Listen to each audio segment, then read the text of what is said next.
that we would recognize from books or something? Oh, yes. Yeah, we'll see. Yeah. It's not very nice environment for me to channel in this one. Yeah. So I prefer to do that sort of channeling when it's just the two of us and we can record it so you can benefit, but there's not a lot of projection coming as well.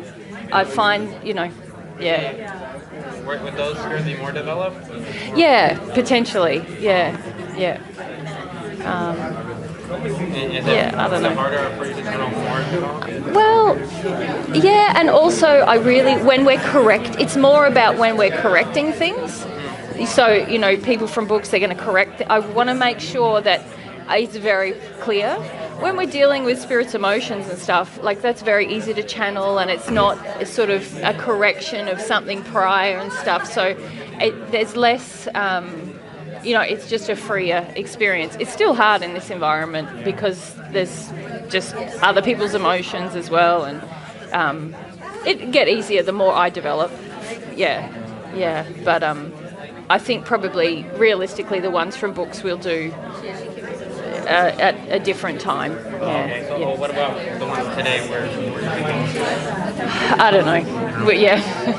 Maybe people who've learned divine truth or learned about receiving God's love on earth, and then and then what the experience of passing was like for them. Yeah. Like believing in their head versus yeah, exactly. You're having the knowledge in your soul. Yeah, I think so. Yeah. Okay, good morning. Hello. Any volunteers for microphones? Boris, yeah, again, and Kevin, it is, yep. Oh, yeah, we do. Yep. You've got yours up? Yep. Lovely. Thanks. Thanks, guys. All right. How's our guest list, Kim and Sai? We got many missing? 13 missing. All right. Mila, I might get you to close the door, and if they come, they come. Yeah. Still got a couple, technically 3 minutes.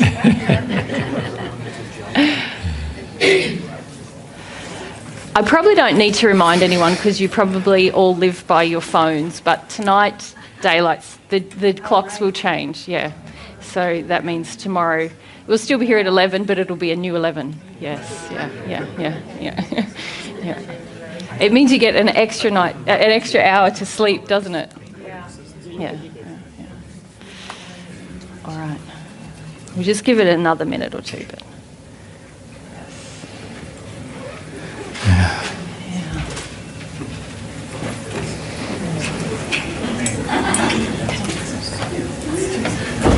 Phones off too, man. Yeah, just remind everyone to put your phones on silent, please. And just be conscious of the noise today. If you're coughing and so on, please leave the room just for the benefit of others. Same goes when you're eating or rustling. All those things are distracting for others. And if we do channeling today, can you please be very quiet while we're doing it? Yes. Thanks. Because otherwise it's distracting. It is. Yeah. It is. There. Yeah. Okay, maybe it was next. No, I'm pretty sure there was a ding that was happening from someone's phone yesterday, for sure. Yeah. So. That was my phone, and I apologize. I thought I had turned it off. Yeah. Yes, it pays to be thorough. Love always checks. But that sounds like someone calling maintenance next door. Yeah, it is. It's just their phone, I think. Maintenance is next door. It is next door. Right. Yeah.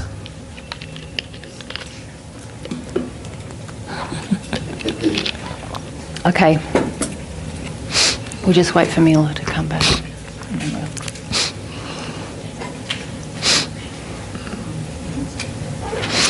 All right. Good morning, everyone. How's everyone doing? Yeah. We're going to start. Yeah. Let's be real. Let's be real. How are we really feeling? Yeah. Yeah. Who did the homework? Yeah, cool. I thought we'd start this morning talking about the homework. So, does anyone feel like they want to share So what? just remind everyone Oh yes. what the question So the was. homework was: if I was more principled or sincere, what changes would I make in my life, especially in relation to the principles of love, truth, humility, faith, and principled action or loving action? So, yeah, does anyone feel like... Kendra, would you like to start us off? I would pray more. Pray more? Yeah. All right, let's put some of these up. Yeah. Yeah, okay. Anything else you gained? Any actions you would change? There are a lot of actions I would change. I don't know if I can list them all. I think I would. Fine.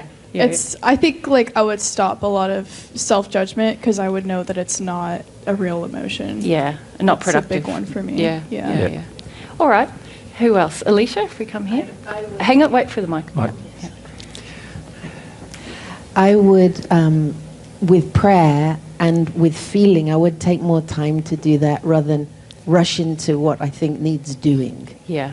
And So, I'd consider my choices more. yes. And So putting consider a priority on feeling rather the than- spiritual matters of life rather than the physical ones. Yeah, because I've noticed, especially when I've got a time frame, I'm not really considering everything and feeling about it, and I feel that if I'll take more time to feel, I'll actually get the things done more easily. Yeah. Yes. Yeah. Yeah.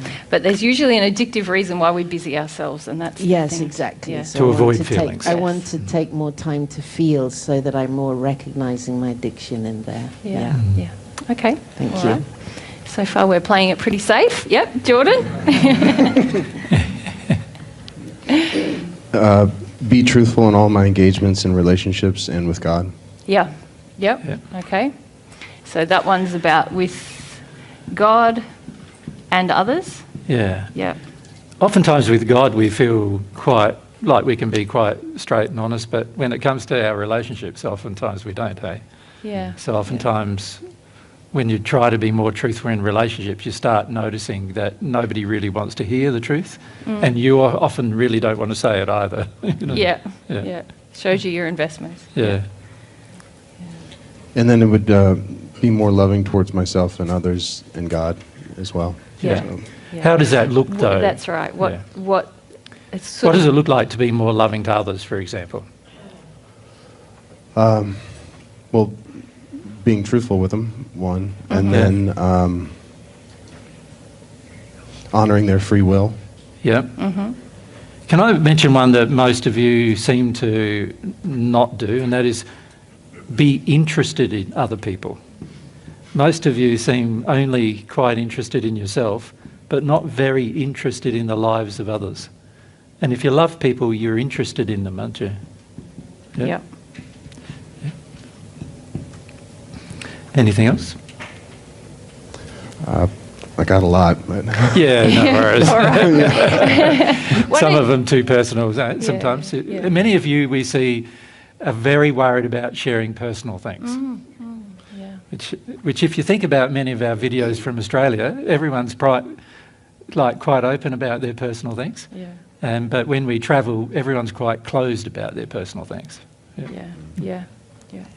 What if you pass forward to Mandy? You had your hand up? Being more giving and less taking, and along with that, being less selfish. How do they look? Yeah, what Mandy? does it... I'm going to... let's Yeah, be more really specific. specific. Can I just It's- say something to all of you? When you deal in generalities with yourself, then you're probably not going to change anything. it's- You've got to be a yeah. lot more specific with yourself. Absolutely, Yeah. yeah. Doing things for myself that I am responsible for doing for myself, and not trying to get somebody else to do it for me. Yeah. Yeah, so what would be an example? Well, I have a bunch of stuff out in my yard right now from Yeah. the summer Yeah. for my work. Yeah. And my husband's pretty upset that it's still laying out in the yard, Yeah. and I haven't picked it up, and we just got snow. Yeah. Oh, good. So hoping it's melted when I get home, and I'm going to pick that stuff up. So you must live in Minnesota, right? Yeah. Yeah. Yeah. And I also have respecting the free will of the people I live with. Yeah. Yeah. Yep, and I haven't been good at that. So being less pushy with my own Demands. Demands, agenda. Yep, my own agenda. Yeah. Yeah. Yeah. Yeah. Yeah. Yeah. So recognizing when I'm starting to do that and just stopping. Yeah. Yeah. Yeah. Yeah. Okay. Good on. All right. If we go back to Heather over there and come across to Taylor here. Yeah. Keep your hand up, Taylor. Yeah, So yeah. Go, that's it. Heather. What came up with stuff that encompassed all of those, I would feel more like I'd be more humble about my belief that men are superior. Yeah. And then my fear, feel my fear of making arrogant people angry. Yeah. Mm-hmm. Yeah. So, it's kind of an issue with truth. Yeah. And also love of them and of myself. Yeah. It combines all things, doesn't it, there? Yeah, and so I would speak up when I feel someone is acting arrogant or feeling superior to me. Yeah. Where I live in Utah, it's like the air I breathe is arrogant men, and so I just come to see it as normal. Yeah. Yep. Yeah. Yeah, there's a reason why the Mormon faith, the center of the Mormon Flourishes. faith is in Utah, Yeah. isn't it? Yeah. Yeah. And then I would also become more sensitive to my feelings of superiority and arrogance that I hold within myself. Yeah. Yeah. Yeah. Mm. Okay. Yeah. Good. Okay, Taylor.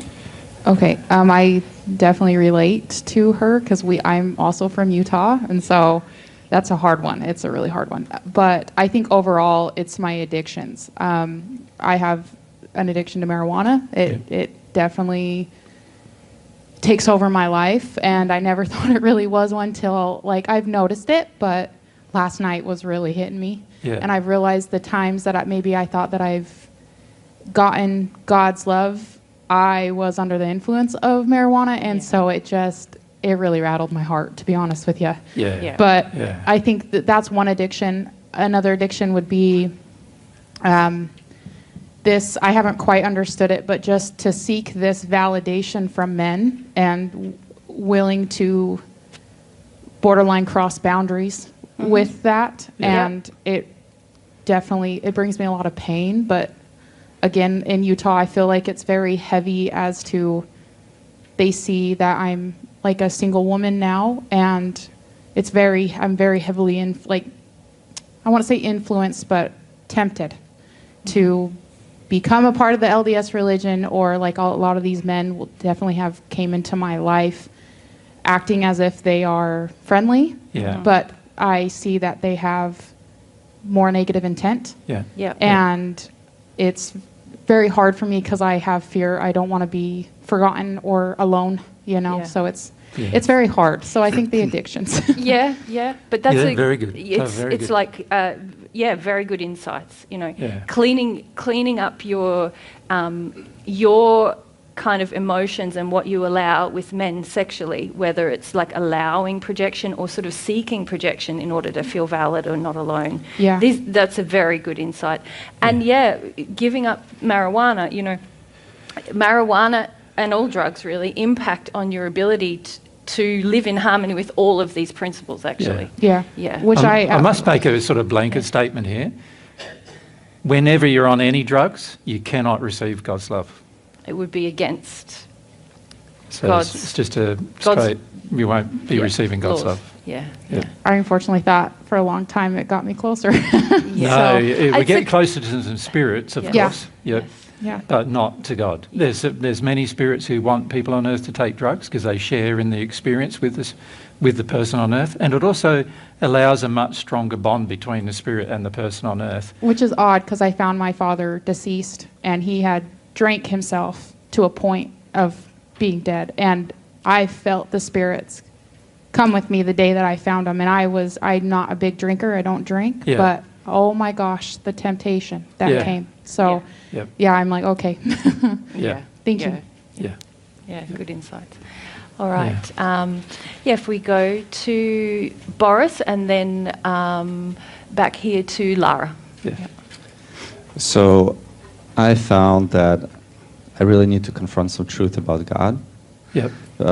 First, that I need to embrace the truth that humility is a choice, not a job. And that God is a friend. Is God a friend? Well, the feelings I got was that he's not an enemy. I agree with that. Yeah. But that's not the same as being like a best friend. Is God a best friend or is he a best father? Best father. Yeah. Because your friend is sort of Yeah. on the level with you, and yeah. I found I was seeing God as my father, who was Yeah. never kind. Yeah. So I feel the kindness from God, Yeah. which I felt from friends. Which is a lot about releasing the pain and suffering you have about your dad, isn't it? Yeah. Because if you can release the pain and suffering you have about your father and your mother, then you can start to see God as your mum and dad, Yep. rather than seeing God.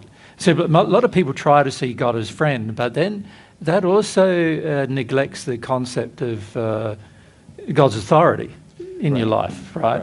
And God does have authority because he made laws, and therefore it is right for him to have authority in your life. He's the creator and not another created being. So in that regard, he will have authority in your life. So this is about seeing God as a loving, kind, considerate, compassionate mum or dad. Exactly. But yeah. And this will be very good for you, Boris, and I don't want to go deeply into it, but for yourself, you have a lot of competition with your dad, and it has attracted a lot of spirits towards you. Yep. You're seeking kind of to be superior in some way in order to get away from this relationship with your dad. So if he'll deal with the emotions in your relationship with your dad, it's going to help you with God, but also to love your brothers and sisters more equally. Yeah. Thank you. So most of you should see also in this examination that unless these things change emotionally, they're not really going to change, are they? You're going to be hard pressed to try and keep up any change if the change is only intellectual. So there has to be some emotional shift, doesn't there, at some point? Yeah, if we go back to Mandy's example about cleaning up the stuff in her yard, she can go out there and force herself to do it because she knows it's right. And be angry the whole time you're doing it. Well, actually, if you're angry all the time doing it and you let yourself feel through it rather than just like resent, or be bitter, if you were resentful or bitter, then you're not going to make any progress.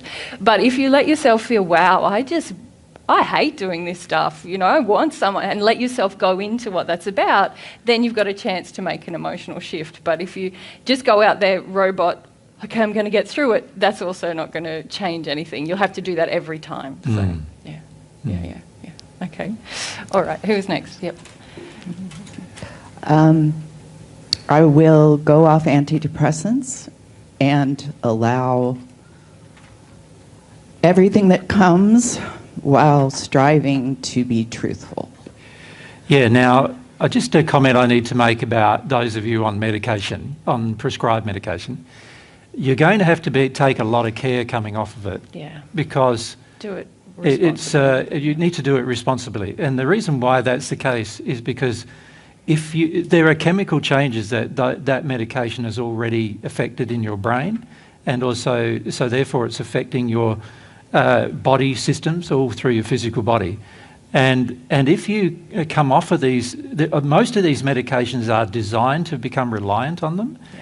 And if you come off them sort of instantly and you're not prepared to deal with the emotions from coming off of them, then you're going to find things pretty difficult for a little while. Of course, the best thing to do is to be prepared to deal with the emotions while coming off of them. And if that's the case, you can come off them fairly rapidly. But you just need to make sure, don't you, that some of them are more, you could say, addictive than others and have stronger effects than others. And if you're not careful, you can cause yourself a lot of difficulty during that phase where you're coming off of them, but you're not dealing with the emotion. And if you try to do that, you're going to get more spirit influenced in that area. So phase. because the spirits around you often are also addicted to those same medications, and they're sharing in the medication with you generally. So if you go off the medication, you've got to be prepared for some spirit attack, and you've also got to be prepared for some feelings that you wouldn't otherwise normally have, even when you were fully off them. And unless you're prepared for those things, it's going to be quite a difficult process. So you probably need somebody who's going to help you manage that process. Does that make sense? That's what I'm most afraid of. I don't believe I have anybody around me who would support that. Yeah. They will. A lot of times last it just time needs to be someone you can phone or call. Yeah, I think that there is, although I have to deal with, I think, projections of them not understanding what I'm doing. Yeah, I understand. My husband will You've got to find someone who's not going to do that to you, Yeah. because otherwise they will just make it harder. And I've already experienced what it's like to try to go off it, and I went into what's called an emotional breakdown, and I couldn't function. Yeah. That was 14 years ago after I got sober. So I'm just, thank you for your words, because I was debating on, should I just be brave and go cold turkey, or should I try Tate, or should I, and I guess I just need to start feeling about that. I'm suggesting you need to be kind to yourself about the coming off of them, and loving to yourself about coming off them, and recognise what potentially is going to happen. See, a lot of people, when they come off them, don't acknowledge the spirit pressure they're going to be under, and neither do they acknowledge the emotions that they've been wanting to avoid by being on the medication. And you're going to need to face those two things. And so you might need the help of a person like a psychologist, but it has to be somebody who agrees with you going off them and instead solving the problems in your life using the emotions rather than solving the problems in your life using medication. Yeah. Can I have a spirit psychologist? Well, you have a guide. Yeah, you'll have a guide helping The you. loving spirit psychologist. Yeah. They will help you. But And, oftentimes when you're coming off things, you're not that sensitive to their influence. That's the only issue. And Lara, I think it's good to make the decision that you want to do it, but what Jesus said about being loving towards yourself in that process is so important. Otherwise, you're going to push yourself, and that's not when I say push yourself, I mean you have a tendency to be very harsh on yourself, which is not going to help in this process. Okay. You need to have compassion for what's happened in your life and see what you were avoiding with the alcohol or drugs that you were using before, and then with the medication, and take some reflection time to really know what it is you're going to be facing as you go through this process, rather than just do it. Do it, I'm going to do it, and then you just get it over with. Yes, and then you end up not making that space for the feelings that have obviously been there for a long time in your life that you're trying to manage with various substances. Yeah. So, can I say though that what I just said also applies to other drugs as well, whether they're prescribed or not. But just one thing I'd also like to say about drugs specifically is that there needs to be a process where you understand the reason why you needed them in the first place. Or why you thought you needed them. Why you thought you needed them in the first place. And something that is common to all alcohol abuse and all drug abuse in terms of non-prescribed drugs, but also drug abuse in terms of prescribed drugs.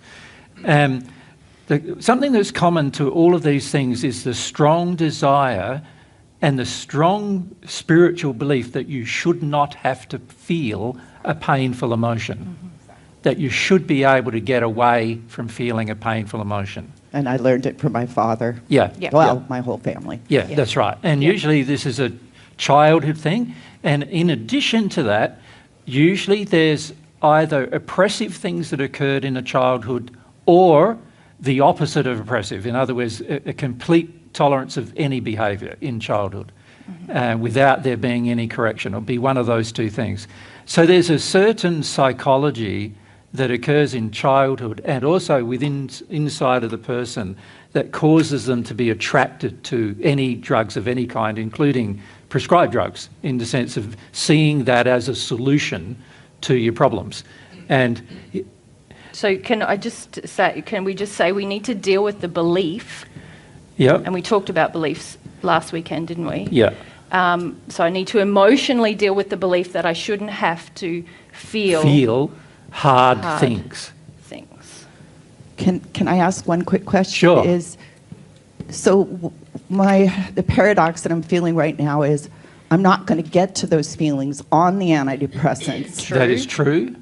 But then how do I be loving to myself? And so I'm a little confused. Yeah. So with any drug that is addictive in its nature, so things like marijuana are more psychologically addictive than they are physically addictive, right? But other drugs are, in addition to being psychologically addictive, are also physically addictive. In fact, the drug companies and also drug manufacturers who are manufacturing narcotics often try to make a substance that is also that's addictive to the brain chemistry as well as addictive to you emotionally. So there are some things that are not addictive to the brain chemistry but are to the emotion, but that's very few things. Like the majority of things have a double addiction in the sense that they change the brain chemistry and their concept is to actually help you avoid emotion as well. So you become addicted to the avoidance of emotion. And so that's the purpose of the drug. And if for many people who are taking drugs, they've had a history of either alcohol abuse or softer drugs leading to harder drugs and so forth. And the reason why that is because there's a ramp up also of spirit influence in the drug taking. And when there's a ramp up of spirit influence, the net result is the drug has less effect in its current dose, and so you end up taking a higher dose, right? And so this is a common thing that occurs with all drugs as well, where you might start off with quite low doses, only to find in a short period of time that those doses are not as effective as the first time you started it was. And so people start increasing their doses. And the main reason why this occurs is because there's spirit sharing in the effect of the drug, and therefore it's not all actually affecting you anymore, it's also affecting the spirits with you. So the problem with any drug taking of any kind, including drugs that are prescribed generally, is that not only do you have your own emotional avoidance, which is the main reason why you wanted to take the drug in the first place, or you felt you needed to in the first place, but there's also the spirits with you wanting you to continue the behaviour once it begins. And this is why also many people who make the decision to come off drugs go through a psychotic period because they are not aware that the spirits are trying to influence them one way or another through messages being given to the mind of the person. When you take a drug, your will is less engaged. As a result of your will being less engaged, a spirit can influence your will by just passing messages to your mind. Now, those messages usually formulate two types of messages. One is a self-attacking type messages. So the spirits want you to harm yourself so that people around you go, oh, they're harming themselves, we've got to put them back on the drug, right? And so the spirits want that to occur. They know that in society, the average response to a person who goes, I'm not saying dealing with their emotions, but actually who goes into a state of almost completely spirit overcloaked state, which is what really psychosis is. Anybody who sees that generally says, right, we've got to medicate them, and they whack them back on medication. And that's why during that phase when you start coming off, the spirits want you to go back on. And if you don't go back on, they put more pressure and more pressure and more pressure until the point you give up on just dealing with their pressure. And then once that occurs, you will enter a state where you try to get out of your own body, and they then can do things to your body, and which means now you're in a psychotic state, and now anyone around you is just going to say, let's put them back on the drug. Does that make sense? and get them back onto that sort of program if it's a prescribed medication. If it's not a prescribed medication, it's a very similar thing that generally happens. Oh, you just need to go back to the drug and all that will disappear. And to some extent that is true because that's what the spirits want you to do, you know. So maybe I just... Well, yeah, so what are you going to do? I want to say something about the belief, that's all. Yep. Well, maybe you say about the belief. Well, no, you finish. Well, what I'm saying is any person, so this applies to all of those of you who have been taking things like marijuana and any harder drugs as well that are illicit, but also any prescribed drugs varying from sort of antipsychotics right the way through to antidepressants and so forth, and even things like lithium and other things like that which affect the brain chemistry as well. You could even say processed foods in this point as well. Processed foods, coffee, Yeah. because coffee is a huge drug. Coming off of tea, coffee is going to, particularly if it's got caffeine. So coming off these caffeine drinks, even these fizzy soda energy drinks that are full of caffeine, they are purposefully addictive. The manufacturers have created them to be purposefully addictive, and when you come off of them, each of them will have different spirits attached to them that want you to continue doing it, besides your own emotions. And so you're going to have to learn how to deal with your own emotions and deal with the fact that you're getting spirit attacked. Yeah. Right? Yeah. Now, a lot of people think they're going to be able to deal with their own emotions, but then when they get spirit attacked, they're not prepared for that. Yeah, okay. Right? Now, like Mary and I are under spirit attack every day by millions of spirits, so we're quite used to getting spirit attacked. But the average person is not used to it and not used to the methods they employ, which are a lot to do with getting in your head and giving you messages in your head. So one of the things you're going to have to learn to do is not respond to the messages that are in your head. So if we draw it, like here's Lara coming off antidepressants. Whatever substance. So there's two things I'm going to have to do, isn't there? I'm going to have to deal with the belief I shouldn't have to feel hard things. Yep. Because that's been the attractive feeling that causes a person to be attracted to that substance. And make it easier. To make it easier to cope with life, yeah. Life should be easier. Life should be easier. You shouldn't have to feel hard feelings. And usually that means in childhood you have had some hard feelings that you don't want to feel. Right? Yeah, to whatever degree, Yeah. And so... And you can also get psychological help to deal with these things, can't you? Yes. Yep. But going into this process, I would focus very firmly on the fact that, look, this is going to be my block to actually releasing the sadness or the pain of my past. My pain will come out naturally. It will be released from me once I deal with this belief. So I would go into this process, I would pray about it, I would know, okay, this is going to be hard until I release that belief, but I know what I have to release. It's this. And then my pain will flow. And then the other thing that Jesus is talking about is that there's going to be attack. And the belief that you should be able to avoid attack is the false belief you need to deal with. Yeah. And what did I do to deserve this? Yes, a lot of times you didn't do anything to deserve it, right? Yeah.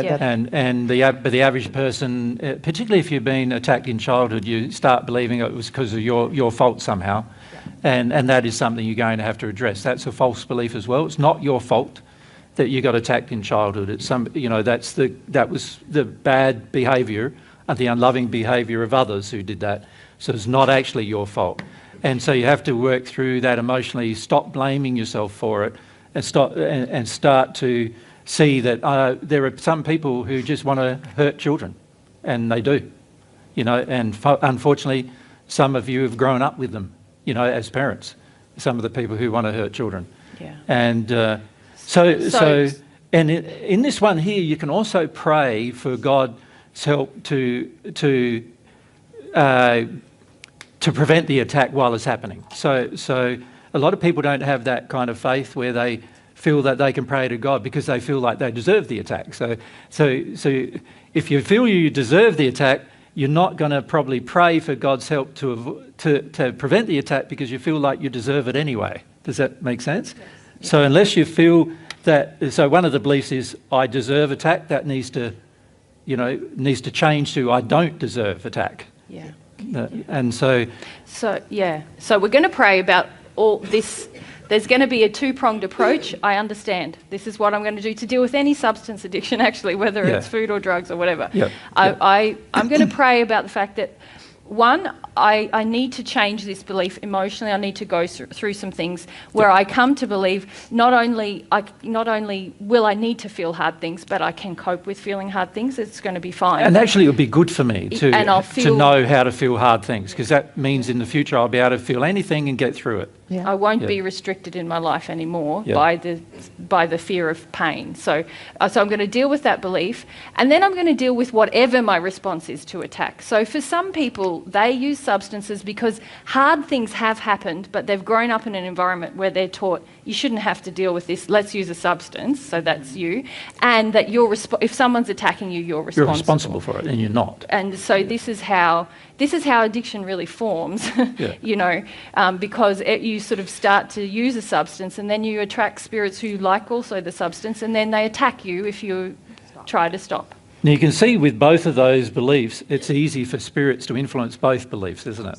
Yeah. They can influence the belief that you deserve attack. Absolutely. And then they can also influence the belief that you shouldn't have to deal with anything that's hard. Absolutely. It should all be easier than this. So they can do both things. And this is what most people are not prepared for when they're coming off of substances. You see, usually the people helping anybody come off a substance don't believe in spirits and don't believe in their influence. And so when those spirits do influence it, so there's an additional problem is you got all these words appearing in your mind while you're coming off the substance, and nobody around you accepts that they're actually coming from a source outside of yourself. No, it's a chemical imbalance. That's right. They all say it's coming from within yourself, from your subconscious or your unconscious or whatever. But actually it is coming from people outside of yourself who want you to remain in a state of addiction. Yeah. Now, I just want to briefly touch on something that's separate from your experience, but also forms addiction. And this is something that we see in younger generations, which is where they have been taught, I shouldn't have to feel hard things, but nothing really substantially hard has happened. It's just like, oh, something's a bit difficult, I shouldn't have to feel about this. Yep. And so they also have a tendency to form substance addiction as they're growing up, because they're like, oh, life isn't that easy as mum and dad made it. I should be able to get away from this. And their manipulation from spirits is a lot about not so much response to attack, but addiction to approval. And addiction to superiority, addiction to power, addiction to those kind of things that make them feel good about themselves. And so they attract spirits who give them these feelings when they're on the substance, and those spirits withdraw those feelings when they're starting to come off the substance. And because they still have that same belief, I shouldn't have to feel hard things, oh, this feels hard, I'm going to go back to the substance. Yeah. So it can happen, substance abuse can happen because legitimately very hard things happened, which is more like your case, but sometimes it's just that we're raising kids to feel like, oh, any boo-boo is hard, any little trouble is hard, and you give them a lot of approval for everything, and then they also end up addicted. Thank you so much. Yeah, so important to understand the psychology of addiction. Once you understand the psychology, and I don't feel many people on earth actually do understand the psychology, but also you need to understand the spirit attack behind the issue of coming off the addiction. And no one on earth really understands that, for the most part, particularly people who help people with addictions. Most of the time they have no idea of the amount of spirit attack that's behind staying on the addictions and what spirits will attempt to do. So in your case, you can see how the truth is really, like us talking about the truth of it, that is going to help you a lot through this process. Yeah. And I really encourage you to pray, and at the end of this process, your faith is going to be very strong. That's what I'm excited about. Yeah. And not only that, there's a third thing I would do besides praying to God is to talk to a spirit guide who and ask them to help you when they notice any spirits around you influencing you with thoughts and whatever, and it's getting beyond your capacity, you believe, to deal with, because eventually you'll be able to deal with it, but initially it might be quite difficult, then can they help you until the point where you're able to stand on your own 2 feet, and then you'll start recognising, these thoughts coming into me, they're not my thoughts. Remember 2 weeks ago in San Diego, in the town, I said to everyone, whenever you say the words you to yourself, the word you to yourself, that's not you saying that. Yeah. Like if you're sitting there going, oh, Larry, you're an idiot, you know. Yeah. That's not you. And if whenever you say we to yourself, that's not you either. Do you understand? Yeah. Now, so these are ways you can recognise, this is just someone telling me that again. Yeah. Yeah. Yeah. Thank you. Yeah. Okay. If we come over to Robert, is it on this topic? Yeah. Yeah. You've discussed like sort of the mental psychological effects of the withdrawal process, but Yep. physiologically and physically, obviously there will be changes that occur. Correct. Can spirits also influence the physiological and the physical symptoms? They sort of suck off of the symptoms rather than influence the symptoms. So they want you to stay on the substance because of the benefits they get from you being on the substance. Essentially, they're not going to be with you in withdrawal because they don't want to feel hard things either. They're going to be with you on the drug. You know? Yeah. So is it possible that that spirits could have been helping avoid certain physical sensations? Yes. And then Yeah, they It's definitely true. and That then is- they leave because I have to feel them. That's right. Or anyone has to feel That's them. right. Yeah. Okay. So then that might cause... And if you really set your will here, you'll get rid of those spirits pretty quick, because these kind of spirits generally are not very good at sticking around a person for a very long period of time. When the person has exercised a strong, definite will that they're not going to do these things anymore. Once you make a heart decision... Yeah. And you're willing to deal with the this emotion. Yeah. You know, most spirits go, well, there's no emotion to manipulate anymore, and it's too hard trying to get you to do it. There's plenty of other people they can get to do it in the world, and so they do. So generally, spirits who are connected to you in this regard are less intensive in the long term than they are in the short term. So in the short term, they're just trying to get you back on it. Pull out a few things. Yeah. Yep. Yeah. But if you've made a decision, I'm not responding to that, they'll leave pretty quick. And then, yes, you can be left with some physical symptoms that they were helping you to avoid, just like emotions that they were helping you. And also you'll be left with some physical symptoms caused by your degradation of your body by the drug itself. Yeah. Not just detox. Right. Yeah, well, there are detoxing, which is getting rid of the, you could say the substance impurities that are now in your bloodstream and affecting you. So that'll take a little bit of time. But there's also the after effects of taking a drug on your mind and also your physiological system, your organs and everything. Many different drugs affect a certain organ more than others, and a lot of them affect the brain more than others. And so you'll find clarity of thought sometimes difficult. You'll find, and these are things that will improve over time, but you've got to be aware they're probably going to happen, and they're the result of taking a long-term, a drug for a long term. You know, the brain starts adjusting, and so does your physiology start adjusting to the drugs you're taking. And so over time, what's going to happen is after you come off those substances, even though you've detoxed, you'll find the results of being off them now. There'll be sometimes sort of thoughts that are sort of fuzzy, hard to get clarity sometimes, because there's a brain chemistry that needs to now fix itself, which takes a bit of time. The brain is one of the fastest things to adjust.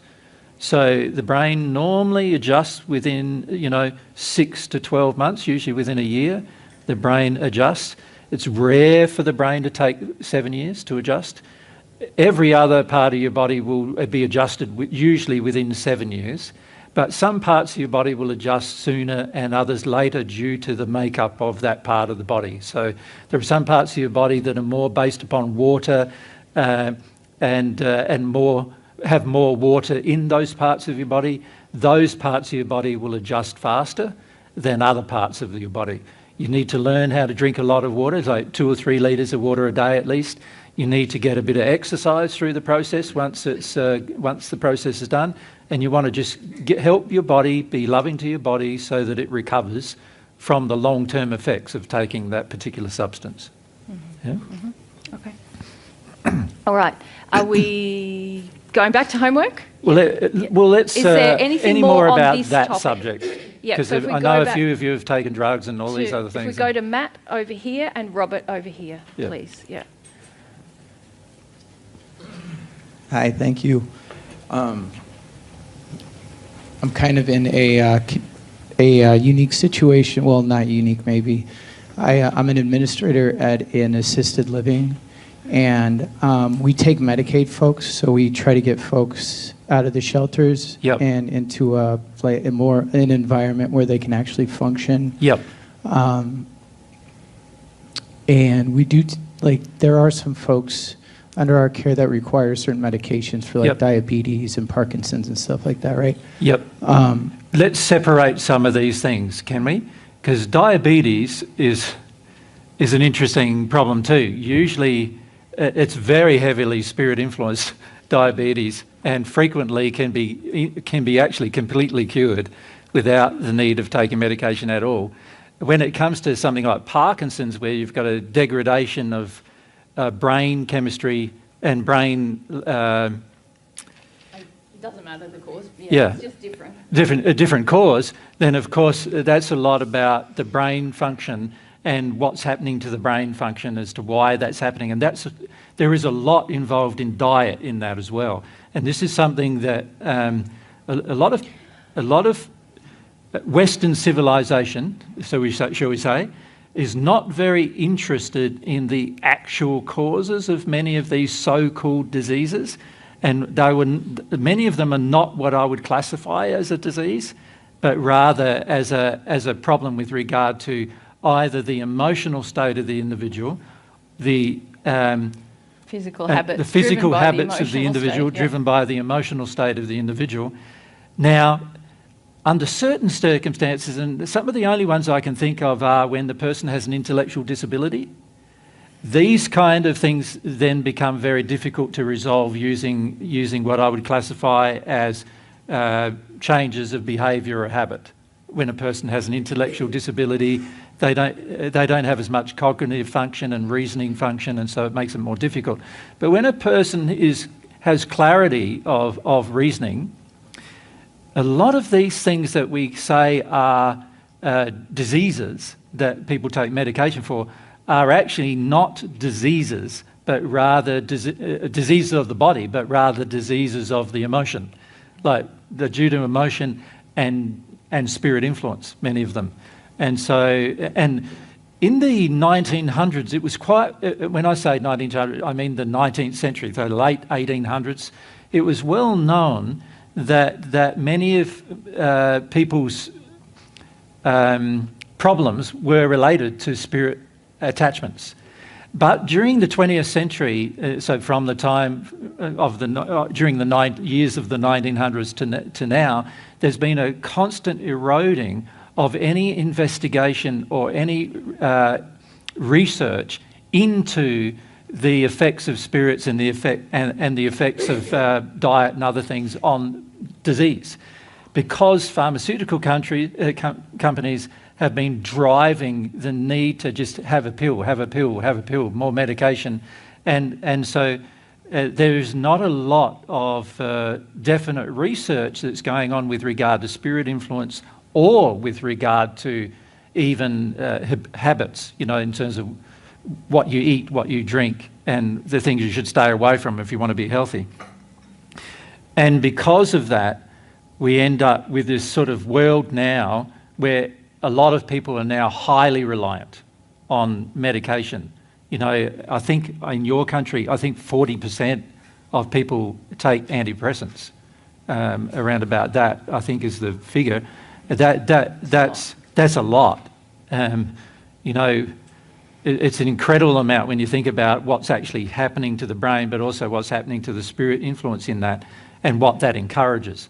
So if you're running a program, obviously you've got governmental assistance to run these programs. Obviously there's laws involved in running these programs. But I would also encourage things like, let's do some research about particular people who have this disease or that disease. Are there things that can improve their welfare without us having to use more drugs to solve their problems? What was your question going to be? If it's in regards to the homework last night, like to make the immediate change now, like I feel like I'm walking away from a bunch of people that, especially like the IDD folks, the intellectual disability folks, that... Why would you walk away from I wouldn't them? walk away from it. Why I would you can't. walk away? What are you saying? Well, supporting anything like drug related, like if people are reliant on certain drugs to trigger dopamine so that way they can function like the Parkinson's drug, like carbidopa. I wouldn't, like, if I don't support it and it's not in line with God's principles, right? To give the drug, you mean? To give the drug to them, like finding another solution. I suppose I could do that while I'm in this field, but I'm also not like a doctor. And we, like you mentioned earlier, we rely completely on physicians. We're like, we're just the little elves, and the doctor is Santa, right? So, so I would try to find some doctors who are willing to do this research, and it requires effort, and to love people requires effort, to be frank. Like when I say effort, a lot of people have been very unloved, and the reason why people go towards medication generally is it requires less effort. So basically, fundamentally, the reason why people are suggesting these things to people who have unfortunate circumstances is for the large part because it requires in the part of the people helping them less effort. And so, to do things in a loving way is going to require more effort. And the average person doesn't feel they have the energy to put that kind of effort in. But that requires getting a team of people together who are all on the same page and also all understand the problems associated with whatever their industry is, and then also all understand too what the influences are, not just physical influences, but emotional ones and spiritual influences. And then once they educate themselves, they can do a lot of good for all of these people who are in unfortunate circumstances. So,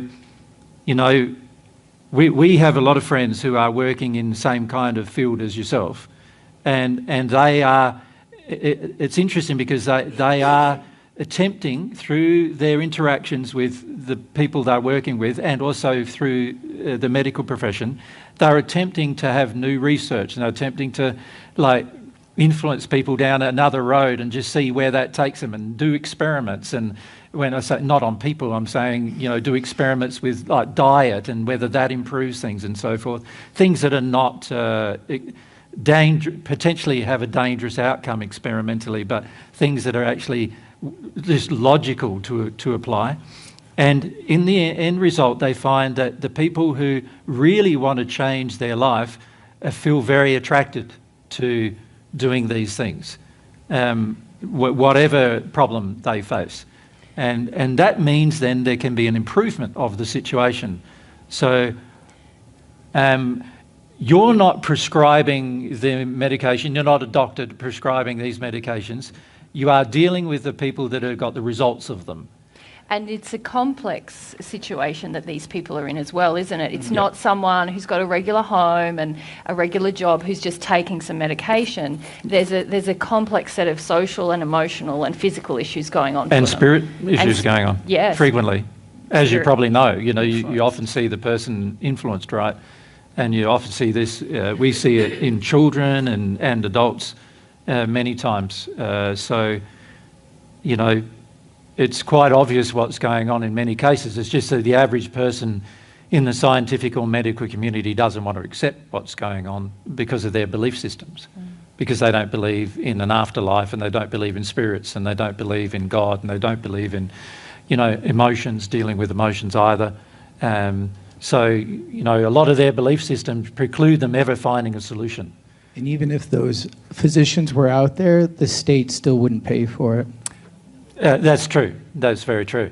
But that can all be changed by people. All change, yeah. So that, you know, a lot of, as you probably know as well, a lot of people who are sincere are looking for solutions, and they know that the current solutions are not working. So the situation is really ripe for adjustment if someone's brave enough to begin the adjustment process with a group of people. And really it gets down to, a lot of times, to that, whether you're brave enough to follow the leadings of your knowledge that you already have, along with taking a scientific approach to it, along with dealing with this, you know, taking a scientific approach to dealing with emotion, and taking a scientific approach to dealing with spirit issues, yeah, as well. Yeah. Yeah. But if I was in your position, I would be praying a lot to be shown possibilities and ways that I can actually be a part of Change. But also pray a lot to find other people who want the same change. Because and research, are there other people out there who want the same change? Because you'll find there are a lot. And a lot of them are not allowed to speak up very, you know, powerfully because of obviously government support and other things, but you'll find them eventually, and then you can start working together. Yeah. Yeah. Okay, someone else had their hand up about this same issue. Yeah, Robert? Yeah. Hi, Jesus. In regards to those thoughts of you know, you can't do that, or, you know, you're referring to you to yourself. Yeah. Is it even possible to hear your own thoughts?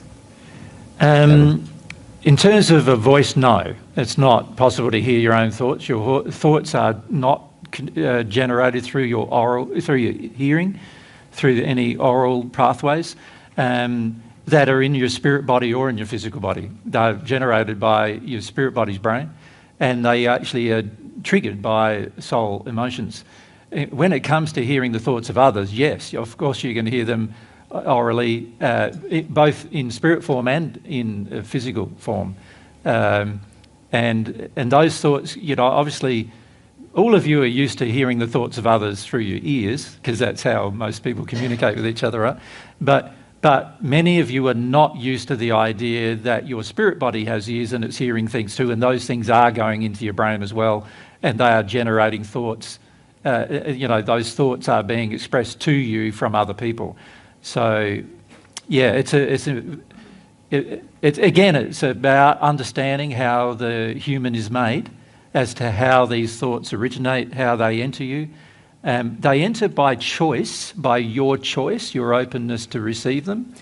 And so what actually happens is there is a thought. When a person expresses a thought, whether it's verbally or just a thought, the thought is a thought package, and a package of thought goes to the other person who they're expressing the thought to or about. And it goes to them, and the other person has the choice to receive that package or not, right? But the majority of people on earth are taught that you've got to listen to everything. You've got to, you know, assess everything. You've got to be afraid of everything. So you've got to know everything that's going on around you. And these kind of belief systems cause you to accept every thought, and almost accept every thought as if it's your own, right? Which is not what, you know, the intent is. The intent is that you would be educated at a young age to determine the difference between your own thoughts and somebody else's, and your own feelings and somebody else's. Okay. Yeah, your own. Maybe 3 years ago, I thought to myself, it shouldn't be possible that I can hear my own thought. And, you know, one day, like, I don't have racing thoughts, but like 2 years ago, I was having all these racing thoughts. Sorry. And I was just like, will you all just shut the hell up? Yeah. And like, it was almost like I couldn't, I literally screamed this out loud. Yeah. And I was like, that felt good. And I was like, where'd those thoughts go? But well, yeah, it went to some spirits who were bothering you, obviously. yeah, a lot of them. and they, for a moment they paused and did shut the hell up. But I think he can still hear us. based on their own addiction, I'd say it won't last very long. You know, they often get surprised when you first talk to them, but after a while they just go back to the same methods they use as long as there's an emotional opening in you for them to use it. Yeah. Thank you. Yep. All right, Vijaya? Just keep your hand up so that, yep, that's it. Are we still discussing homework or? Are we finished on the drug and substance questions? Oh, no, I'm not that. So one of the homework. Oh, yeah, no. I'm asking the audience if they're finished. Oh, sorry. Okay. Yeah, and then we'll come back to homework. So if we okay. go across to Straight across. Felista. Can I say something about what he said about the Sure. whole medication? Yeah. Medication issue. So I wrote a lot about the practice of medicine, what God's ideas on that would be versus what is my current understanding of the practice of medicine. Yeah. And I recognize and realize, as you said, which I have already been feeling a lot over the last several years, that it takes a lot of effort to love, and to love in the context of being a physician, Yes. to actually honor the patient's will at the level that it is. And also, I had to deal with. But also honour God's principles. Yes. More than the patient's will. More than the patient does. And Yeah. also to be able to, I had to deal with a lot of resistance I had around my colleagues and their lack of empathy, or Yeah. as I perceived it. Yeah. And then I had to revisit all the beliefs, the false beliefs that we imbibe around it's wrong for someone to suffer, or that pain itself is the problem. Yeah. Which is very much indoctrinated into us. Yes, And- it's a big part of a doctor's job is Mitigation of pain. suffering and pain, Yes. but on a physical level. Yeah. Yes. Yep. And many times I thought I should abandon it, and then I realized, no, I need to be here because I actually need to be the place that I could try and be part of the change, rather than give it up and I agree. find something else to do, Yeah. or be a lackey for someone else's way of doing things, because that's kind of what I would have a choice to do, have my own practice versus work in an establishment, Yeah. which would take care of everything for me. Yeah.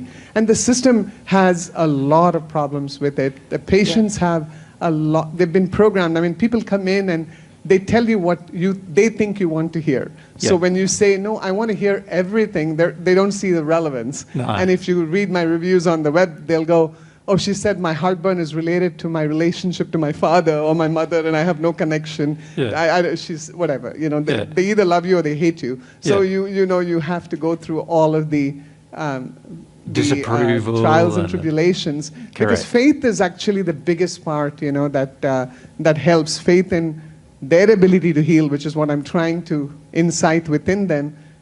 But they also have to have some amount of trust in the fact that what we are saying is true. is going to make a difference. That's right.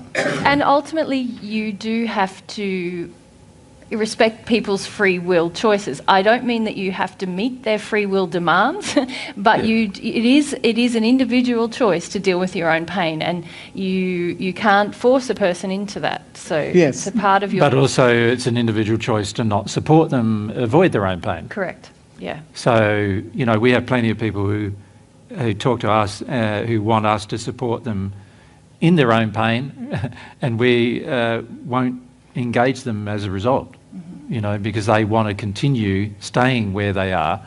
And so at some point you've got to exercise, the more connected with God you are, the more connected with love you are, the more you realise what's actually going on, and then you know the best thing to do in each circumstance. Yep. And, but it does require, we know quite a few doctors, we know quite a few people in the medical profession who have listened to divine truth, but they all struggle with I would say, the personal emotional issues they personally face about approval and acceptance, and also their income. Some of them are worried about losing their income, of course, and things like that. And so often they make compromises based upon that as to how they deal with their patients. And we can't agree with that. That's out of line or out of harmony with God's principles. So, it's the same with every profession. Every profession on earth generally has a bit of love in it. Many of them do. But also many of them have quite a lot of sin in them as well. and you can change your own. If you're in a profession, you can recognise where the love is and where the love isn't, and you can change it so that the love is there.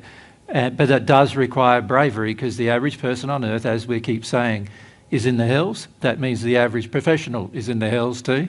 And the average professional doesn't believe they are, but they are. And so at the end of the day, any changes you do make are generally going to be opposed by your peers. And that's a process you need to go through in order for change to occur. And honestly, the mental health professionals are the worst, because they are even more heavily programmed and more heavily within the cult of what is being taught about, I have to I don't know if I'd agree they're the worst. No, I don't either. We've met many professionals of all kinds, and a lot depends upon upbringing, belief systems, as to how a person goes. Now, one of the things we do notice about many mental health professionals is many of them are there because they have some desires to avoid their own emotional pain, and so they like to or enjoy helping other people avoid theirs. So that is a problem that many of them face, but I don't feel it's all of them. Some of them we've met have been more opposite to that, where they're actually quite confused about what's happening, and they know that the things they're doing don't really work, and they are looking for solutions. They just don't know what the solutions are. I myself was a mental health professional for 8 years. Yeah. So I worked in that industry in And Australia. they're heavily regulated. I mean, there's much tighter very, scrutiny. yes, I agree with very the heavily regulation. regulated, and I have full empathy for that, because the reality is, to support somebody on a journey of any kind of mental, any drug that affects, alters chemistry, requires a lot of conviction on the part of the patient, but also a lot of faith on the part of the professional that they're doing the right thing. And the reality is most patients want a quick fix. They want a medicine fix. They want a pill fix. They don't want to have to work through a painful emotion. And that is the reality, and that's why medical professionals are often called to give them that emotion, and that's also why drug companies manufacture them, because they know the average people would rather take a pill than deal with something more deeply than that. I mean, we could talk a lot about this, but I feel like it's a cyclical issue as well. The medical profession in the West is very patriarchal. It's very much involved in telling people what they... historically, for many years... Telling people what to do. Telling people what they need. Telling people what...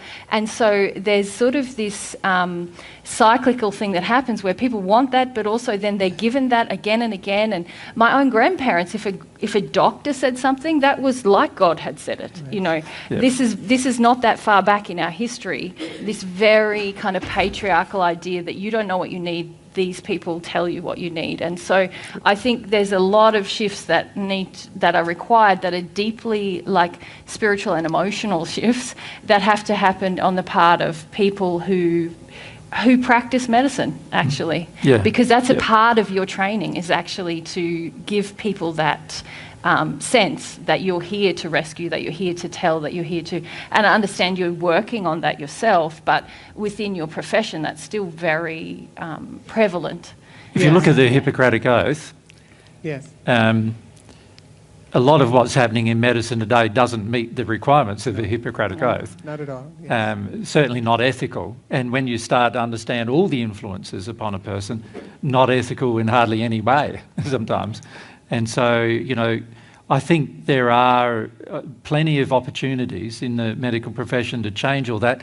And even if somebody does say, oh, you're not doing the right thing, you say, well, no, I'm abiding by the Hippocratic Oath that I've made a commitment to, you know what I mean? And in this way and in that way, I'm doing that, And I think there's a lot of ways for things to change in the industry. But I think we don't need to say much more about it, because the real issues are problems with regard to truth, love, humility on the part of the profession, and faith on the part of the profession and the person that God created you with the ability to do with everything, and to feel any emotion.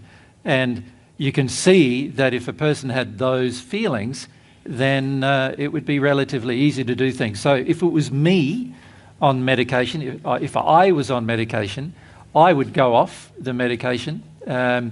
I might, depending on the type of medication, I'd research it a bit initially to make sure that I might have to come off slowly, just to make sure that there's no strange physiological reactions, so heart stresses or stresses on organs and stuff like that, the liver and the kidneys in particular, so when it starts detoxing. But I'd have a diet that supports that, but I'd also deal with the spirit influence that I'd be under, dealing with that, and so forth. And the sort of causal emotional reasons and beliefs that caused you to seek the substance in the first place. That's right, yeah. Yeah, for 13 years I lived with a person diagnosed as manic depressive, and so I understand all of the justifications for such diagnosis. But once you understand the spirit influences as well as the emotional influences in the person, you can see that all of them are able to be cured. Yeah. All right, Felista, and then we'll come to Judith over here. Yeah. Just keep your hand up, Judith. Yeah. I just wanted to ask God's definition of the word sincere. Okay, we're still on this substance abuse issue though, so we're going to probably not answer that right now. Yeah. Okay, Judith? Yeah, I just had a question about once you start to feel the grief over the cause of the substance abuse, and it's a false belief, like a projection from your parents. Yeah. How do you know you're feeling the grief, or you're feeling your parents' grief, or you're wallowing in it?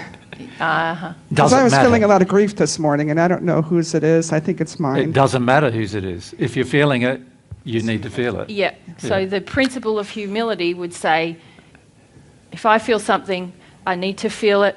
When I get to the end of it, I'll probably understand more about it, but I won't understand going in, and it's not worth figuring it out. Yeah, can I just say one thing generally about feeling emotions? When you don't want to feel them, you come up with lots and lots of reasons why you shouldn't have to feel them, including they might not be mine, right?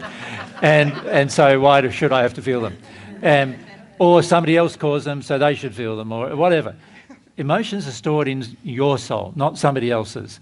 You need to learn how to be open to them and feel them, and that is a thing that applies right across the board to everyone, anybody. Now, if you're in this state where you go, oh, but what if it's my mum and my dad's grief? Do I really have to feel that? Well, if you're in a state of grief, then obviously not all of it is just your mum's and dad's grief. It's yours. So feel it. The reality is, if Mary just has grief and I don't, Mary could be sobbing her heart out and saying a whole heap of things that are really distressing for Mary to express, and I won't feel distressed at all. Once I've dealt with my grief, I won't feel distressed at all. And just be mindful, too, that I'm not going, like I thought I was talking to people about it, and that then gets me out of the grief. Right? That's right. Every time you want to talk to people about your grief, you are purposely trying to get out of your grief. Yeah, most of you love talking about your feelings. That means you're not having them. Because when you have them, you don't feel the need to talk about them anymore. You just don't talk about them anymore with anybody. Now, they may ask you what experience you went through, and so by my experience, as soon as you start talking about them, you're not feeling it anymore. That's been my experience, and it's also the experience of everyone we've helped.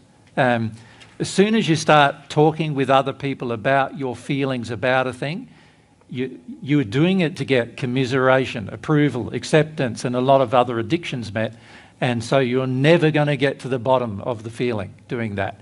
Also, when you're talking about a feeling but you haven't felt it yet, you have no idea what you're really talking about because you haven't felt it yet. Yeah.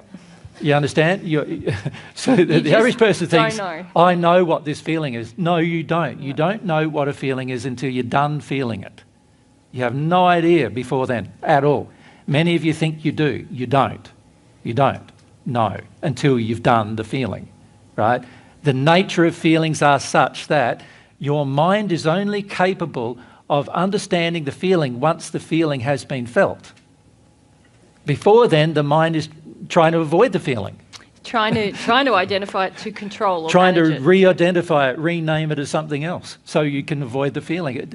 Your mind will do hundreds of things to avoid a feeling, right? If you have an intent emotionally to avoid a feeling, you'll do all sorts of things in your mind to avoid that feeling, including, oh, it's all too hard, it's all too difficult. In other words, you'll create corrupt faith just to avoid the feeling.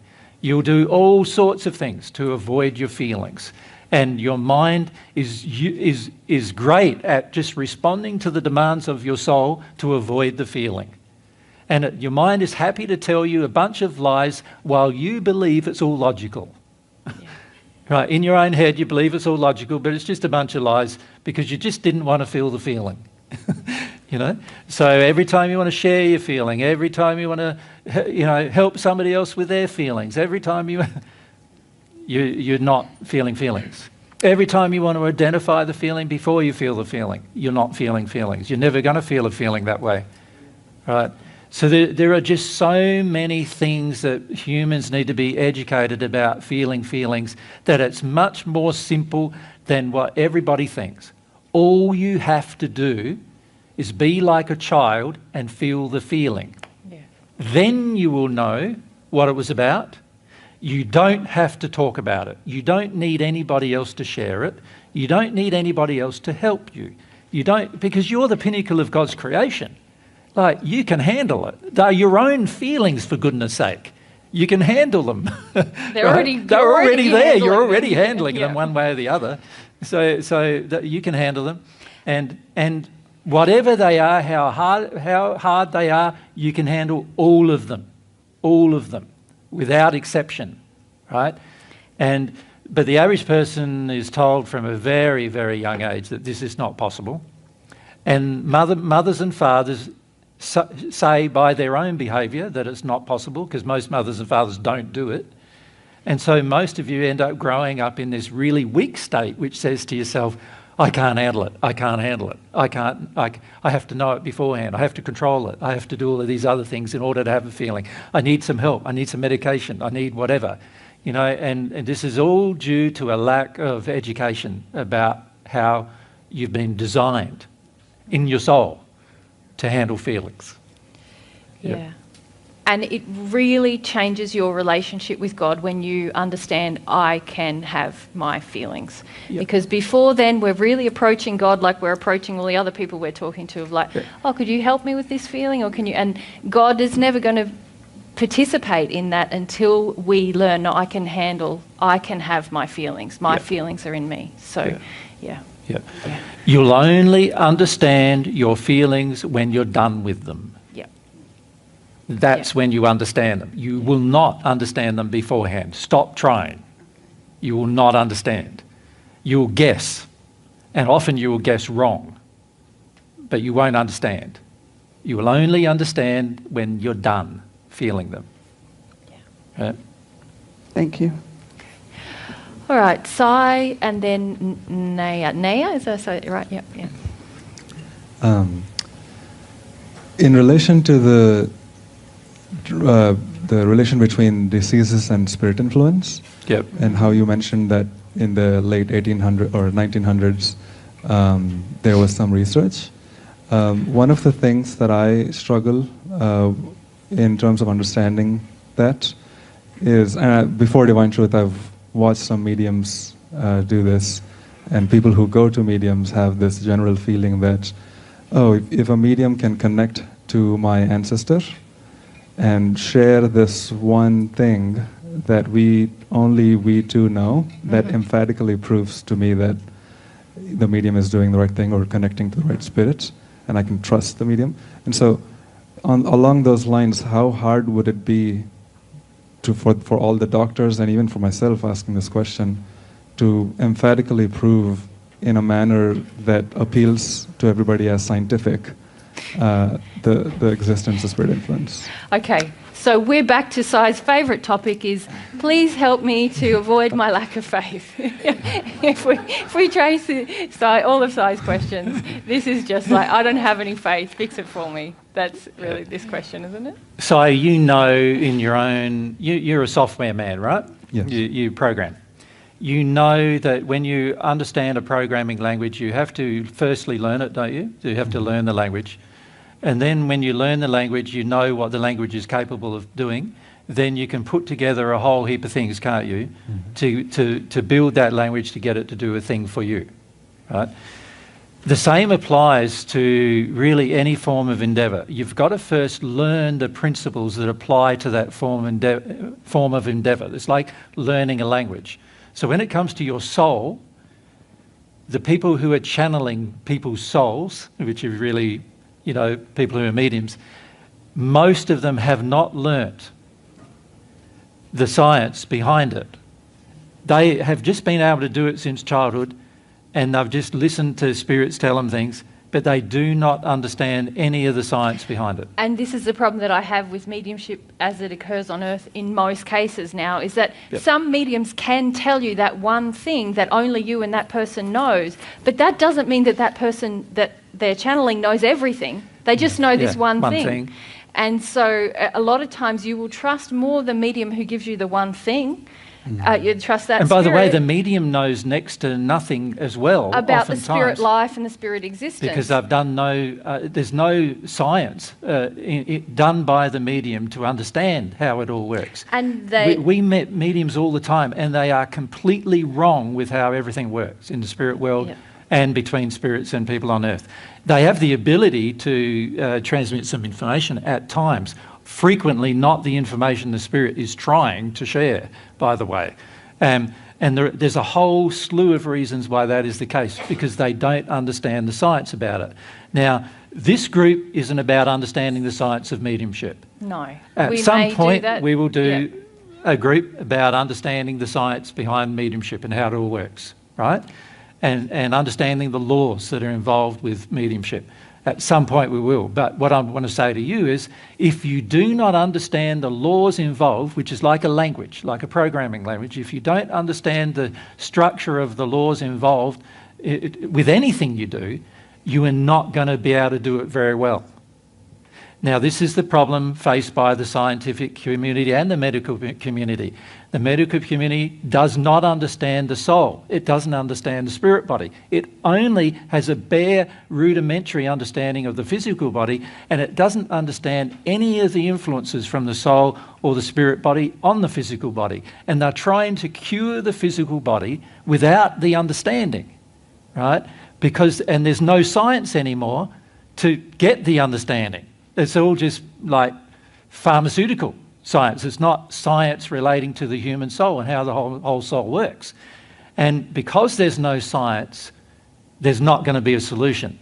There's no resolution of what God's truth is. And remember, God's truth is scientific. It's always right. So if you can understand the science behind how the soul works, then you'll understand what research you need to do to help the body, for example, repair itself and so forth. If you understand the science behind mediumship, then you understand what's capable then with proper mediumship versus what's happening today, which is a very, I would call it like, you know, it's really like a one-year-old child trying to talk. That's what we see most mediumship about today. You know,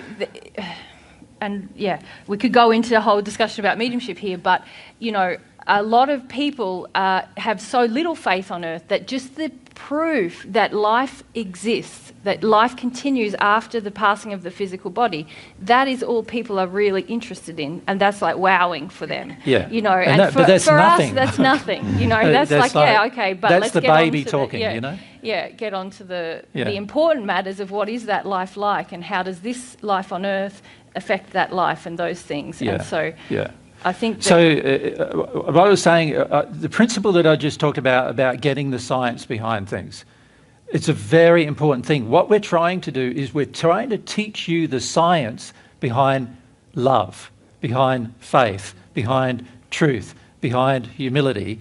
That's what we're really trying to teach you. God's truth, the science behind how that all works. Not the mathematics yet, because you're not going to handle the mathematics. Right? We can just talk about the rudimentary science involved in that. And if we can talk about the rudimentary principles involved in other things, such as, you know, curing the human body, such as spirit discussions and all those other things too. At some point, we want to do that. But without the rudimentary understanding of the very, very fundamental principles, which most people who are listening to Divine Truth do not have, you're not going to understand much else. Because it's all based upon those fundamental principles, as any further research done needs to be based upon those fundamental principles. So maybe one day you will design a research project that can help with this, but you Maybe need I to will. first understand the You principles. need to understand the principles. Have them in your soul. That's Yeah. right. Yeah. Yep. And on Judith's question, how effective is talk? I mean, you said that talking about feelings is not going to help, but no. There's psychotherapy and psychologists engage in talk therapy, and Yeah, it doesn't work most of the time. If you've listened to any of the talks that we've given on this tour, we've talked a lot about sin and about the process of awareness and awakening, the process you go through from a point of awareness of sin to awakening to it. The only thing I would say is that talk therapy and different kinds of psychotherapy sometimes help people to gain awareness, but that's not the work I don't even think that. of awakening. I don't agree with Mary on that. Yeah, what do you want to say about that? The only thing that helps a person gain awareness is to release the emotions in them that cause them to have no awareness. Slow down, say that again. The only thing that helps you gain awareness of anything is to release the emotions that prevent your awareness. Right? So to do that, you're going to have to go through some feelings. Now, so the only talk therapy that actually works is talking about the principles, not talking about your emotions. That doesn't work because you're not going to have emotions until you understand the principles. Yeah. You're not going to have them. You're going to think you're having them and you won't be having them. So do you disagree that talk therapy or psychotherapy, I certainly have had that experience where it's helped me to gain awareness, but not about talking about I disagree the with you. I don't feel it has helped you gain awareness. Okay. Yeah. What helped me gain awareness was going through an emotion. Mm-hmm. And coming to trust that the emotion works, going through the emotion works. Coming to terms with my own beliefs is what gained awareness. So what I mean by that is, if I have a belief inside of me that I shouldn't have to deal with emotion, while I have that belief, I'm not going to deal with any emotion I talk about. No. Right? And I'm going to talk to Mary because I need the addiction met that she needs to listen to me. And I want somebody who understands me better than I understand myself, because if I understood myself, I'd feel my emotion and then I'd understand myself, right? But I want Mary to understand me better than I understand myself, because I've been taught from a child that that's what love is. Love is somebody getting me, somebody really understanding me well. That's what love is. Listening. Right? Someone listening to me, that's what love is. So I've been taught all of these things. None of them are true, right? And none of them are going to help you. And this is why, like Mary, as you know you've been locked up for 15 years with some emotions. And this is one reason why. And it's the same with many of you. You've been locked up for years and years about emotions. And the main reason why is because you sort of think that if I talk about it and somebody listens to me and somebody's kind to me and somebody appreciates me, somebody understands me, somebody gets me, then I'll be able to deal with it. Right? If I go to a psychologist and they sort of help me with some talk therapy, I'll be able to deal with it. No, they won't, because they'll be always working with your resistance. Always. It's going to be everything they get to eventually is just going to be your resistance. And until you deal emotionally with your resistance, nothing will change. I can't emphasize that enough. Nothing will change. You'll have these little smidge of thinking that you got something. You'll have a little thing of, oh, I think I'm more aware of that now. Isn't that wonderful? Nothing has fundamentally changed. When things change, you will change your life tomorrow. You know, when something actually changes, from then on, you will change and you'll do some major changes. That's what will happen. And the reason why that does not happen is because everyone wants their addictions met while they're dealing with emotion. They want addictions met.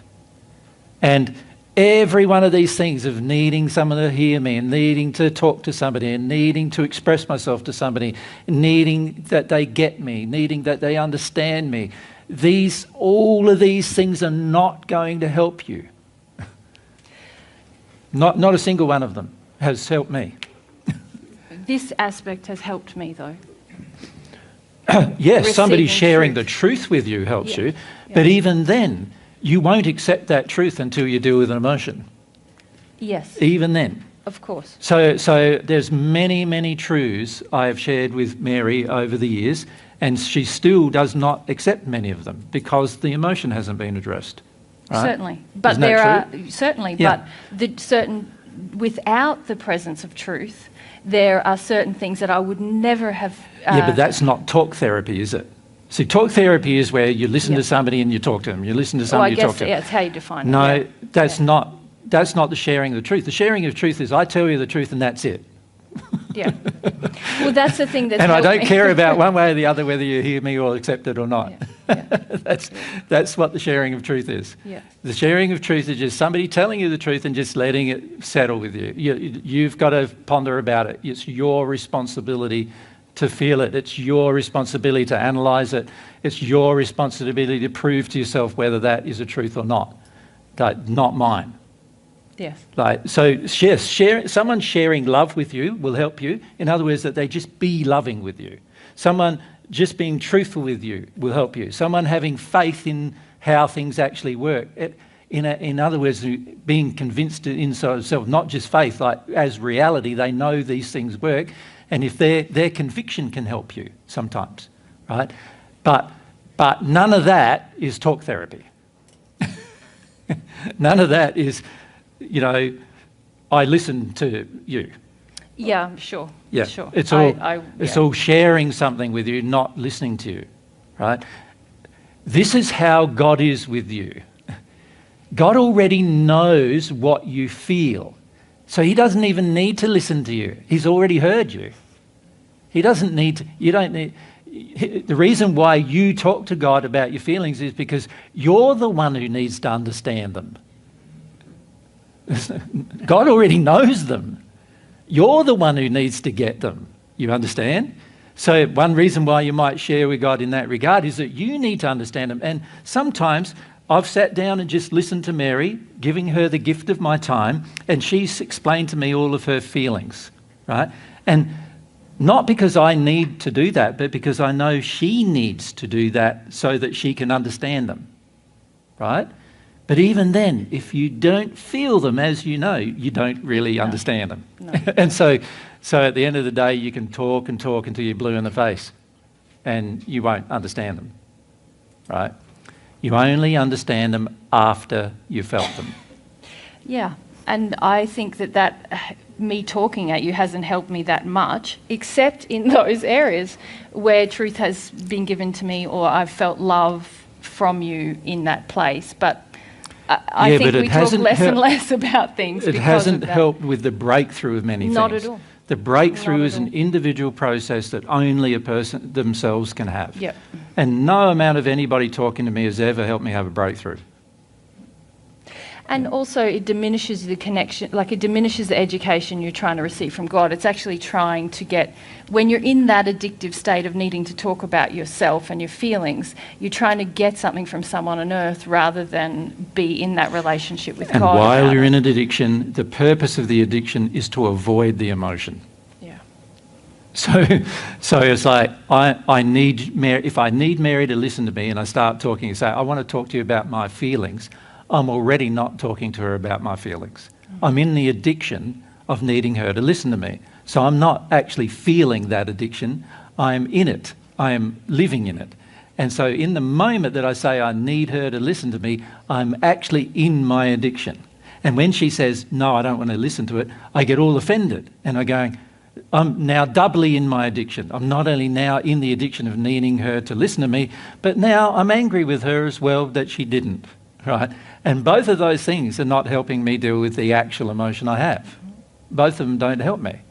I'm just going to keep staying in the sin of my emotion in that place until I learn that I don't need Mary to listen to my feelings. I need to have them. I am responsible for them. I can deal with them. I must deal with them if I want to be happy. I need to. So, not Mary. Mary doesn't have to do anything.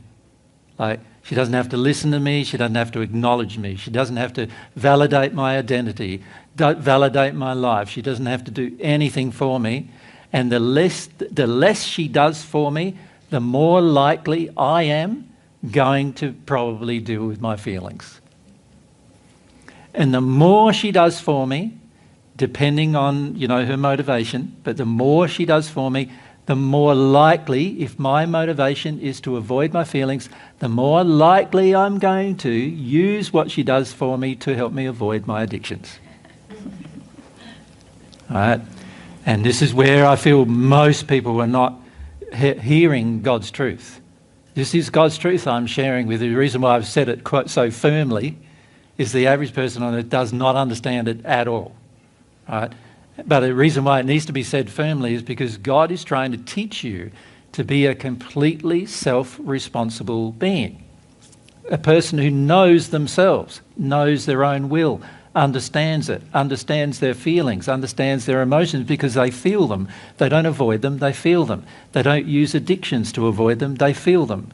This is very important to understand. As anybody who hears divine truth, it is such an important thing to know. And unless you do that, you will not make adjustments. Now, it is fantastic that someone might come along and love you and show an interest in you. That's a gift they give you. It's fantastic when someone comes along and shares some truth with you. That's a gift too. If someone comes along in their humility and their faith and shows you what humility and faith looks like, that's a gift too. But unless you go through your own emotional experience, you won't even understand any of those feelings. Love, truth, faith, or humility. You won't even get them. Right? So the only thing that really works is education. Not talk therapy, not some kind of other therapy. And let's look at the word therapy. It implies that the person helping you knows more than you do. They don't. They know just as least as you do because they've not done these things either, for the most part, right? So no therapy really helps you with the exception of education. So somebody educating you to feel, that would be fantastic. They don't have to listen to you, you have to listen to them in order for them to do that, right? Someone educating you about truth, what the truth is, that's fantastic. You don't have to have any comment because they're telling you what the truth is and you just got to listen and assess, right? Someone who loves you, love is a feeling. So not your addiction getting met, it's a feeling on their part. So if they care about you, share truth with you and so forth, that will help you, but that is education. Education helps you. But it's a different type of education that we have on earth. Education we have on earth is intellectual education. This is soul education. That's what's going to help you. Soul education. Education about how your soul works, how the universe around you responds to how your soul works. That kind of education will help you. Anything else is just you in an addiction trying to get the addiction met one way or the other. Make sense? Yep. Important. If there's anything you take away from this entire weekend, just the last 15 minutes. Yeah. Okay. You've obliterated my question about the therapy industry. My whole family's in therapy. Yep. I'm in marriage therapy. My kids are in therapy. Yeah. But I guess I'm wondering, is there any good purpose in it? You say no talk therapy. I get that. My son was suicidal. Is that not where he goes for that? Because I don't know if Your son needs education, not therapy. He needs to get to the stage where he understands how to deal with his feelings, right? Can the therapy industry change? It could. Greatly. See, and this is where I would like to discuss this with you. I'm not disagreeing with anything you just said. Yep. But what I see is there's a lot of people who lack any self-awareness, anything. Yep. And this is So where educate them how to have awareness. And this is where I feel like truth is so important Essential. in that process. Yeah. So if we don't call them therapists, that industry. Let's look at the history of therapy. Therapy is basically the presumption that they go along for 4 years, get educated in their mind about how to deal with specific problems, because there's manuals that help you deal with these specific problems. And if you follow those manuals dealing with specific problems, then the end result is going to be everybody's going to get cured, or at least cope with their problem. Yeah, is that what we're observing? No. What we're observing, particularly in Western culture, is the problems are getting more and more and more severe. That's what we're observing. So there's a lot of missing information. In other words, there's a lot of missing truth. So in order for a person to be able to be correctly educated themselves in order to help another person, the person who's helping you must have cleared away all of their childhood injuries, all of their false beliefs, and be able to educate you with truth as to what is the truth about a matter. That's what they're going to have to be able to do. Now, there are some, what I would classify as therapists, who are more humble and they recognise that. And those particular therapists, if they were more aware of what what education they can get, they would greatly benefit by helping other people, in their help of other people. Firstly, they'd have to help themselves. Unfortunately, most therapy, and this is one thing that really disturbs me, most therapists are getting paid to give you therapy. So unfortunately, most therapists are getting paid to continue the problem with you.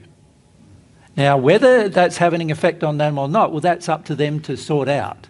But what I find disturbing is most doctors are getting paid because of your misery. In fact, they need people in misery to get paid. And many doctors actually earn more than anybody else on this planet, right? The average doctor earns far more than almost any other profession, maybe other than lawyers, right? Or, when I talk about profession. And yet they're really benefiting, but that kind of wage is benefiting on the misery of others. Now, I can't agree with that. The underlying premise of all of that is absolutely out of harmony with love. Absolutely. Now, years ago, when doctoring first started, it wasn't like that. A doctor was sort of like the same pay as an engineer, and the same pay as a metal worker, and the same pay as a carpenter and everything, and sometimes even less, right?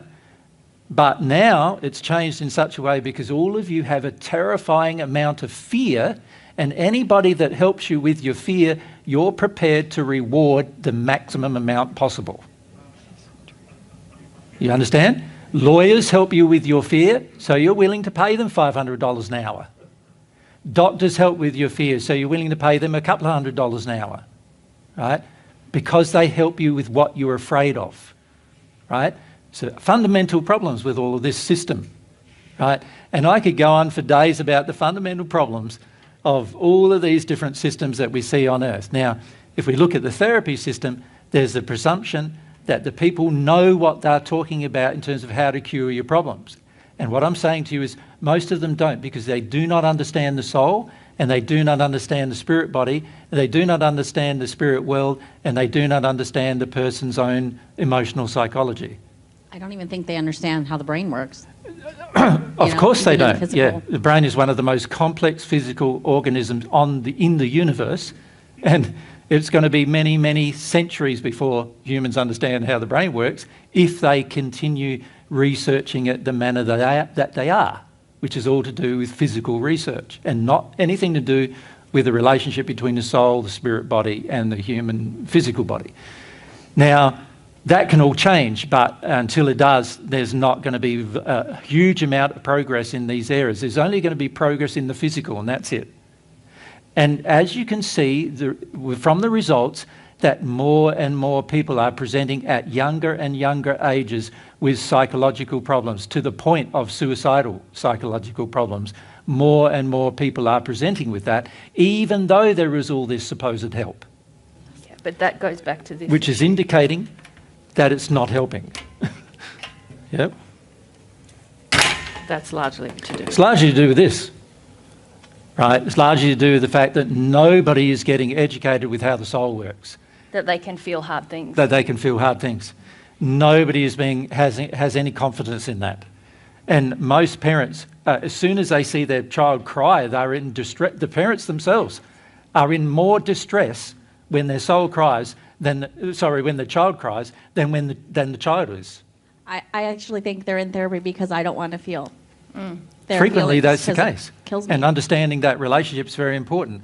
But also, you know, what spirit influence are they under? You know, and all these other things are not considered because nobody wants to do any research on that either, right? So there's the general problem on earth is there's a lack of education. In all the areas we need education. That's the real problem.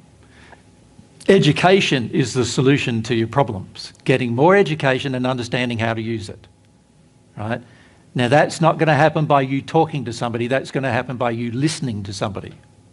Like, completely the opposite thing. You're going to need to listen. You just saved me a lot of money.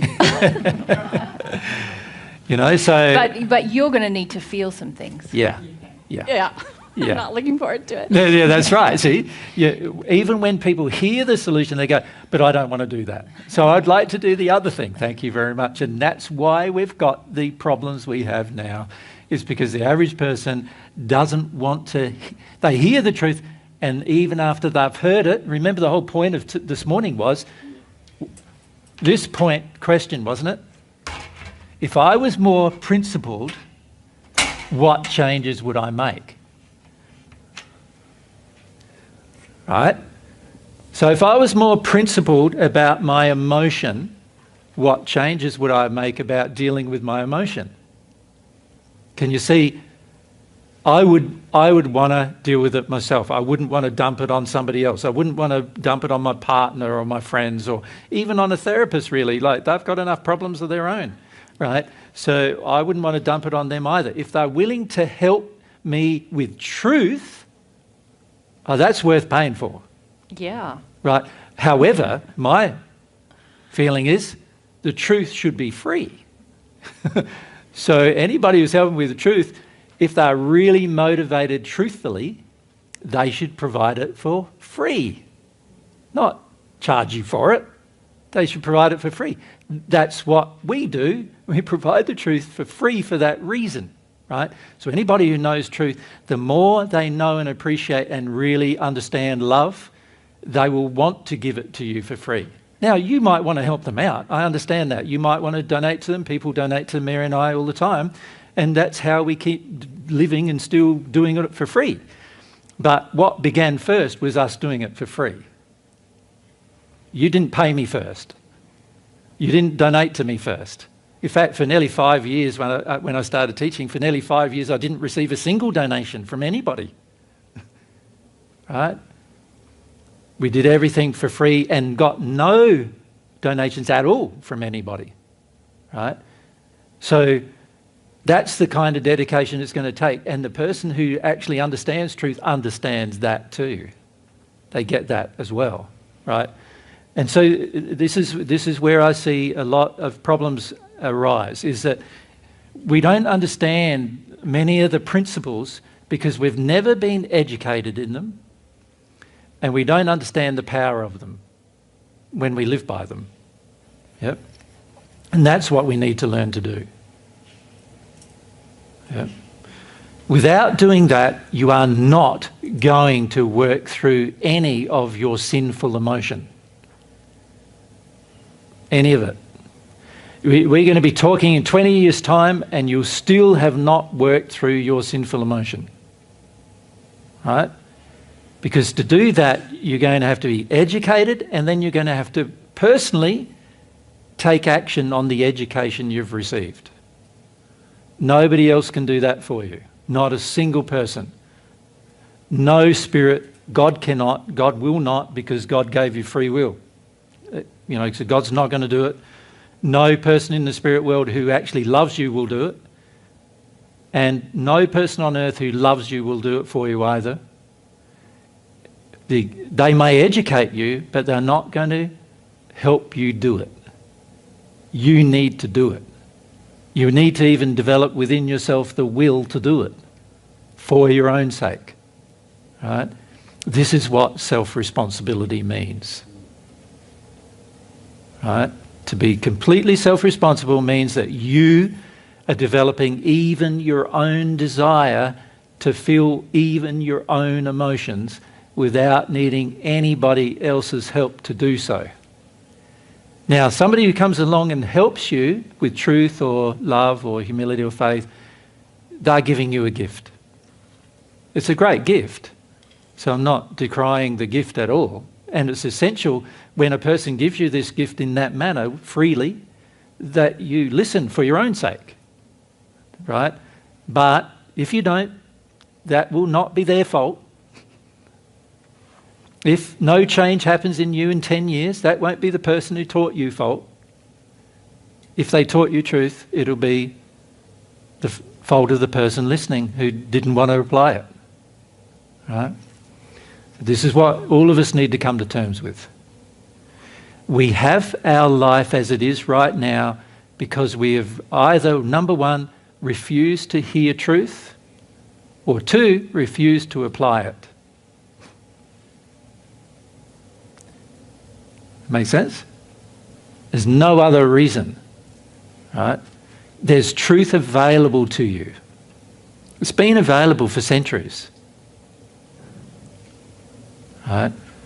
But on earth, it's like, there's so many forces trying to mask it, cover it over, make out that it's wrong, tell you that it's wrong, all these things. So there's so many forces that on earth trying to influence you into believing that truth is not even available, that you can't really ever find it, so that you don't search and find it and then apply it and then benefit. So this is the thing we need to address the most. What is the time? Because it feels about close to 1, yeah. So I don't know if I want to go further with this discussion. I feel it's very prone now to your addictions in play. You follow me? And one of the reasons why we got you to do it was because you're the person who needs to decide to be more principled. You're the person who needs to learn how to become sincere. And you're the person, when you do that, will probably make changes. Make sense? You will do that.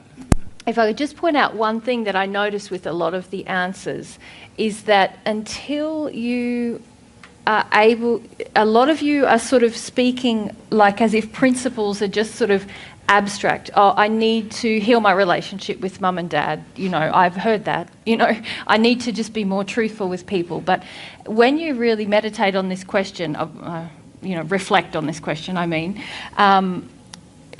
you will find that there's very specific things, specific areas where you're breaking God's principles every day. And you will see, yes, if I'm more sincere, I will change this thing. So it won't be just, you're going to find it hard to progress if you just go, I need to be more loving to people.